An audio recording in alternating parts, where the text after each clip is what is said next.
longtime listeners of this program know that I am not a supporter of the death penalty in any circumstance. And it's not because of its efficacy, although it's not effective.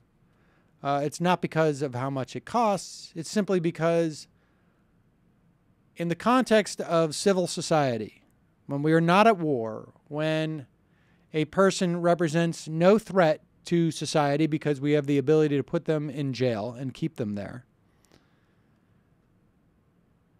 I don't believe that the state should have the authority to kill someone in cold blood.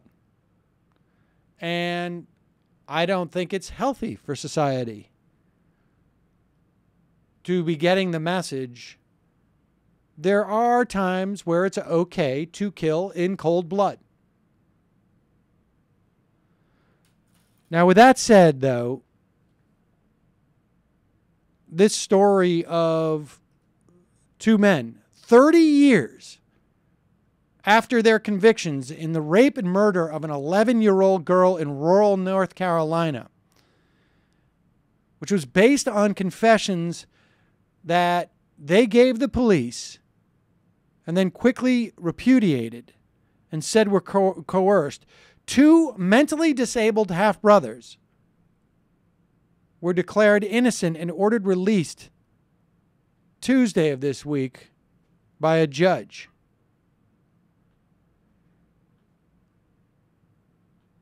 The case against the man fell apart 30 years after their conviction, after DNA evidence implicated another man whose possible involvement had somehow been overlooked by the authorities, even though he lived only a block from where the victim's body was found and had admitted to committing a similar rape and murder around the time.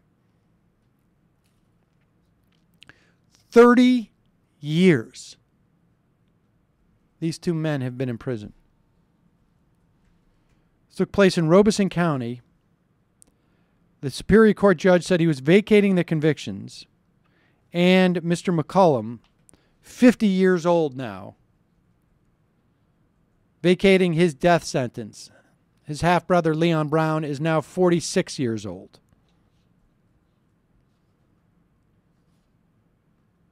The two defendants were prosecuted by Joe Freeman Britt, a Bible-quoting district attorney who was later profiled by 60 Minutes as the country's deadliest DA because he sought the death penalty so often.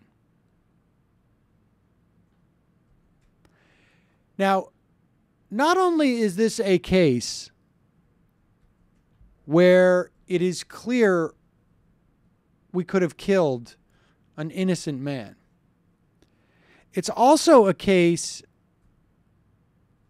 that the Supreme Court in '94 refused to review, wherein Justice Antonin Scalia described Mr. McCollum's crime as so heinous that it would be hard to argue against lethal injection.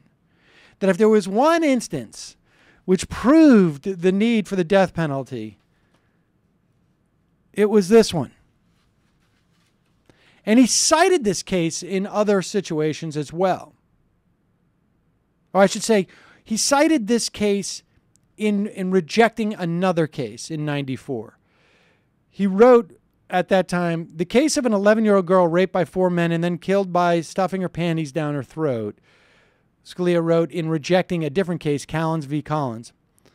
How enviable a quiet death by lethal injection compared with that. McCollum was on death row for 12 years at that time. He's now, it was 30 years when he was released. Further, McCollum was not only used as an example of someone who should die in a death penalty case. Back in 2010, the North Carolina Republican Party put McCollum's booking photograph on campaign flyers that accused the Democratic candidate of being soft on crime.